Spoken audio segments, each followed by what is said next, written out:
जब संपूर्ण वैभव होते हुए भी प्रभु श्री राम का मन व्याकुल था, तब गुरु वशिष्ठ के ज्ञान ने उन्हें विषाद से बाहर निकाला। सुनिए बकुल जी की वाणी में। जय श्री राम। आज 31 मई है और कल हमने देखा कि कैसे सब जीव और सब का नाश कैसे होता है मच्छरों की माफिक। आज देखते हैं क्या होता है। श्लोक। अदृश्यैवात्ति मांसास्तिरो अतिराति शरीरकात् मनोबिलविलीनैषा तृष्णत्रलवानि नृणाम्। वशिष्ठ ने आगे कहा, हे राम, जिनका व्यवहार पशुवत होता है उन्हें शिक्षित नहीं किया जा सकता, क्योंकि वे पशुओं की तरह अपने गले पड़े हुए मन रूपी रस्से से खींच चले जाते हैं।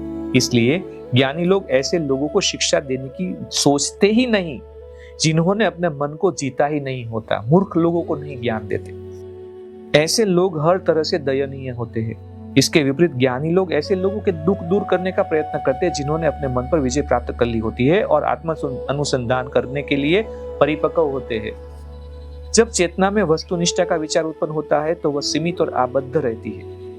यह बंधन है। जब तुम वस्तुनिष्ठा को त्याग देते हो तब तुम मनविहीन हो जाते हो। यही मुक्ति या मोक्ष है। दृष्टा रूपी आत्मा और दर्शन रूपी संसार के मध्य में तुम दृश्य हो। यह अनुभूति तुम्हें सदा रहनी चाहिए। ज्ञाता और ज्ञान के बीच तुम ज्ञेय हो।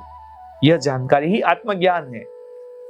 तो दृष्टि, दृश्यवर, दृष्टा के बारे में बात बताई।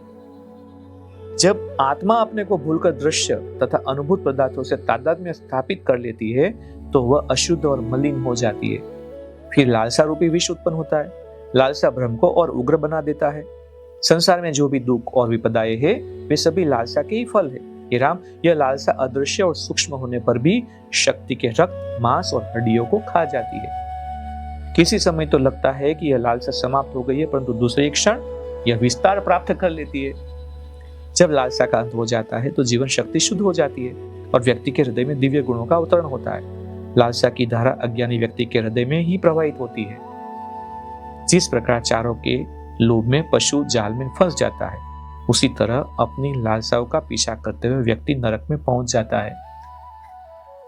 घास के लिए पशु तरसता है, लालसाओं के पीछे मनुष्य तरसता है।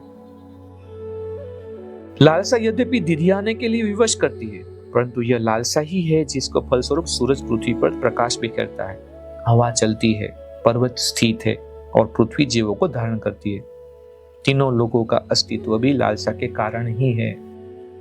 तीनों लोगों के प्राणी लालसा के ऐसे रस्से से बंधे हुए जिसे काटना कठिन है।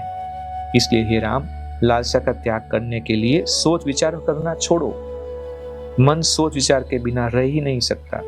सबसे पहले तो मैं, तुम और वह के बिंब मन में उत्पन्न ही ना हो। इन्हीं बिंबों के फलस्वरूप आशाएं और प्रत्याशाएं अस्तित्व ग्रहण करती है। सभी पापों का स्रोत अहम भाव ही है।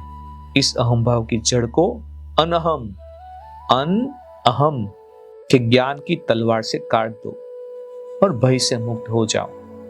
और आज ये मई महीने को यहाँ पे विराम देते हैं। कल फिर नए महीने की पहली तारीख से आगे देखते क्या होता है। तब तक के लिए जय श्री राम। इस ज्ञान यात्रा में हमारे साथ बने रहने के लिए चैनल को सब्सक्राइब करें और बेल आइकॉन दबाएं।